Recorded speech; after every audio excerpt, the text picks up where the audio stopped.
Hi besties, welcome back, and today we are going to be doing yet another reading vlog, but this one's kind of special and I'm kind of surprised that I haven't done this yet. But in this video we are going to be reading fantasy only books, which is kind of surprising that I've never done this before, but I got my kick on fantasy and dystopian books when I was younger. That was my thing. I wasn't like into any of the romance. Romance is quite a new genre for me. I only really started reading it last year. I love my fantasy books, so I thought why not have a whole video dedicated to reading fantasy books. So I'm so excited. I'm still in shock that I've never done this, but here we are. We are going to be starting off this video with The 13th Child. I saw this book on TikTok. There hasn't been much about it, but I saw a couple people who got the arc of this book and they said it was amazing. Can we just take a minute? Ready? Yeah. So I'm really excited to start this, and we're just gonna hop right into it because I've heard nothing but great things.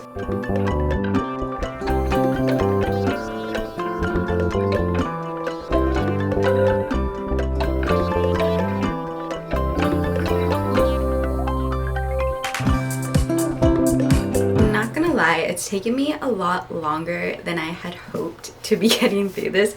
I'm now about 3/4, so I feel like I have solid thoughts to tell everyone. It is taking me longer to get through, but that's because my weeks slowly leading up to me leaving for Europe have been getting more and more chaotic. But for the times I have been able to like actually sit down and read a good chunk of this, it's been reading very fast, which is nice, and it has short chapters, which I also really love because it makes me feel more accomplished when I read through it. I'm very intrigued by the gods in this book because they're not like your typical Greek or Norse, like any of the gods that you're familiar with. I'm pretty sure these are just made up gods. Okay guys, I finished The 13th Child and I would give this a 3.5 stars out of 5. There was just a lot of not boring but slow parts in the beginning, and it was only the back half of the book that I really liked, like the last 15%. I did not see the villain. I honestly didn't think there would be a villain in the story, so when they revealed themselves I was like, oh wait, like this is not what I was expecting. Like the ending was so good, and it kind of gave me The Adventures of Amina El Sirafe vibes, where I'm like, the first chunk of the book I wasn't super invested, and then when it started getting good, it started getting good. Oh my gosh. So this is a fantasy book. I would say that there's a subplot of romance, but nothing crazy, and the romance kind of just came out of nowhere for me. I know that they're like enemies, and then it was like enemies to lovers, but like I didn't see it. I didn't connect with the romance. It just wasn't built up enough for me, which is totally fine. It might be a me problem. I just think that some of the plot was executed in a way that I just didn't click with or vibe with, and that's totally fine. That's definitely a me thing. It was a really fun story, and the last page made me sob. Like the ending of this book was so sad, and it was like a little full circle, but like I can't even, like, I don't know. In this book we are following Hazel, and she is the 13th child. Her family isn't the best, and her parents end up trading her to the god of death, kind of like Hades, or not the devil, but the god of the afterlife, whoever that may be. His name in this book is Merrick. So they trade her to Merrick, and Merrick's like, okay, I'll come get her in a bit. So then Merrick eventually comes back and collects Hazel, and he tells her that she's gonna be the best healer in the world. So he gives her all these books to read. He takes her to this realm called the In-Between, and basically she's there for a year and she's learning, she's reading everything to become a healer. She ends up becoming a very, very good healer and heals so many people in the land that the king eventually hears of her and her reputation, and she is whisked away to the castle to try and heal the king from a mysterious illness.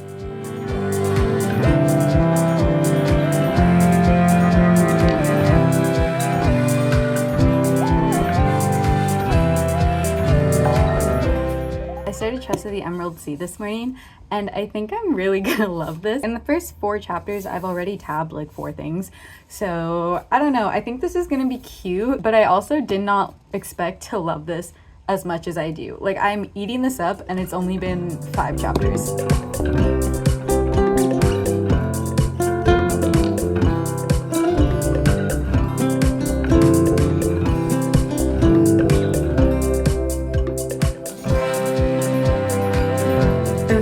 started Tress of the Emerald Sea, and I do fear that I'm gonna love this. I think I said I was 5 chapters in and I already tabbed so much. The narrator in this is absolutely hilarious. I love it. I love Brandon Sanderson's humor, and it's just going really, really fun. I do think I can finish this really fast because it's just so fun. I didn't think I would love a Brandon Sanderson book as much as I do this one, and I'm not even 10 chapters in.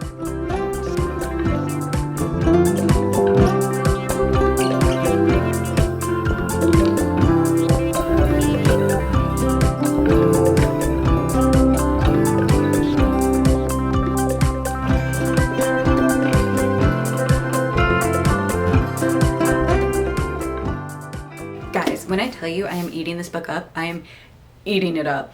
I am absolutely, utterly obsessed with this. I understand the Brandon Sanderson hype. I really get it. If all of his books are like this, I do fear I'm gonna eat them up. I am Tress's #1 fan. She is probably like one of the perfect protagonists I have ever read about, and every other side character in the story is so fun. The narrator of this book is insane. I think his name's Hoyd, and his sense of humor is so funny. Like, I am laughing out loud. It's just so fun and unique, and this is what I love about fantasy books. I do have a feeling this might be a 5 out of 5 star.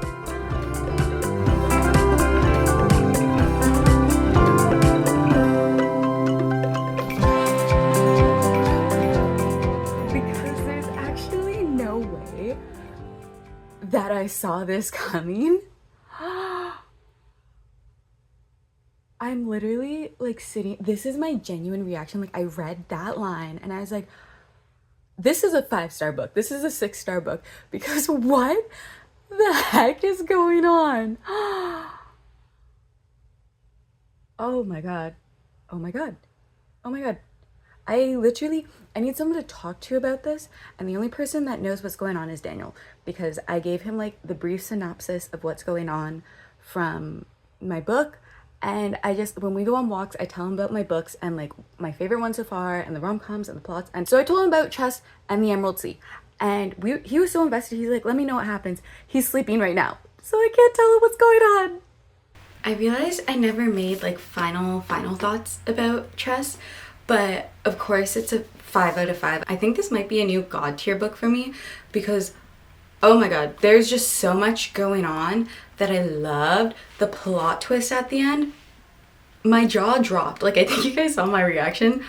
I was not expecting that, but like in the best possible way ever. Brandon Sanderson, you got me. I'm hooked. I want to read all of your books. And I know that's a lot and it is a little intimidating, but like, oh my gosh, this was amazing. I did say quite a bit about this in my March wrap up, so I'm gonna try and keep it short and sweet, but we all know when I love a book, I'm gonna yap about it. Look, we're coordinated. I coordinated my shirt with the book. So I got this book from Christy and Matt for my birthday. I literally had no expectations going in because I didn't really know what it was about. All I knew that it was loosely based off of / inspired by The Princess Bride, and that is my dad's favorite movie, so I'm like, okay, I have a feeling I might like this.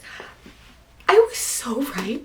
I loved this. Tress's character development is top tier, and usually this is so bad, oh my God, usually I don't really notice the character development until the very end of the book, but throughout you see her change and become more confident in who she is and her skills and abilities, and she's like, no, I'm not just like some little girl that can't do anything. Character development is just so good, and seeing her turn into the person that she turned into at the end of the book was just like chef's kiss. It was amazing.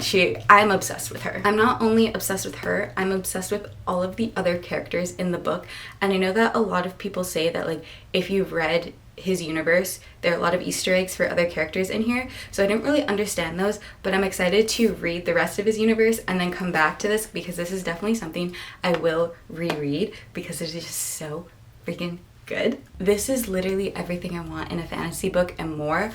I want this feeling every time I finish a fantasy book. Every time I finish any book, I want this feeling. Brandon Sanderson's writing did something to my brain. He adds some philosophical lines and quotes into his book that make me stop reading and sit there and think about them for a while, because it's just so good, and I wasn't expecting that in a fantasy book. I love the uniqueness of the world because it is a pirate adventure story, which I wasn't expecting, but they're not on a liquid sea, like they're not in water, they're on a sea of spores, and each sea has different spores and they react differently, and it's kind of crazy. Like the Emerald Sea is Tress's sea, and if water touches the green spores, all these vines start sprouting, and it's crazy. It's like Jack and the Beanstalk, if you would. So it's just so original, and I've never read anything like this. I think that's why I loved it so much.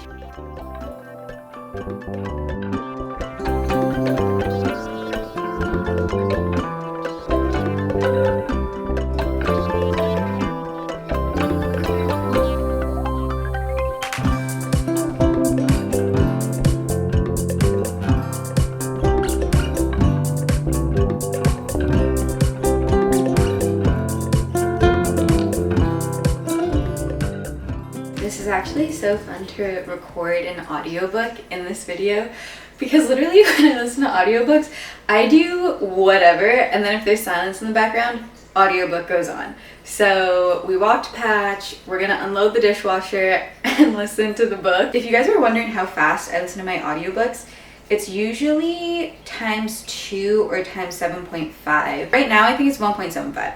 So if you're ever wondering how fast I listen to audiobooks, this is from the what it sounds lesson like. Charlie smelted it down. That made Raina stop short. Her brows drew together and she swallowed hard. Oh, that's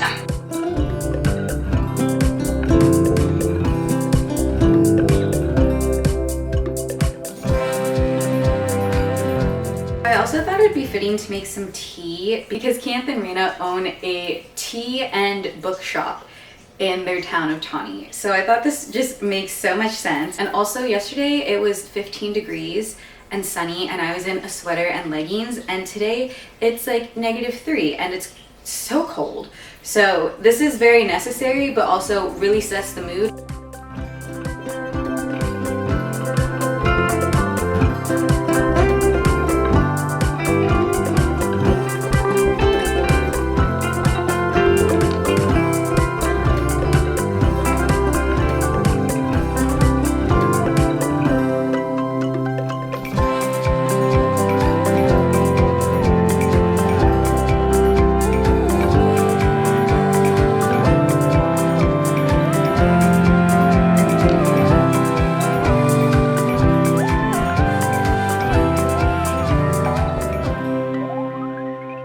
So here are my 2 little baby fantasy books, plus To You at the Altar. I think I need to invest in the series because I love those books so much. I think I do indeed need them as trophies now. But thank you guys so much for joining me today. This was such a fun video just because it was all fantasy. And I started my reading journey off as a fantasy girly, so like Harry Potter, Percy Jackson and the Sea of Monsters, or just like the Percy Jackson series, I guess, in general.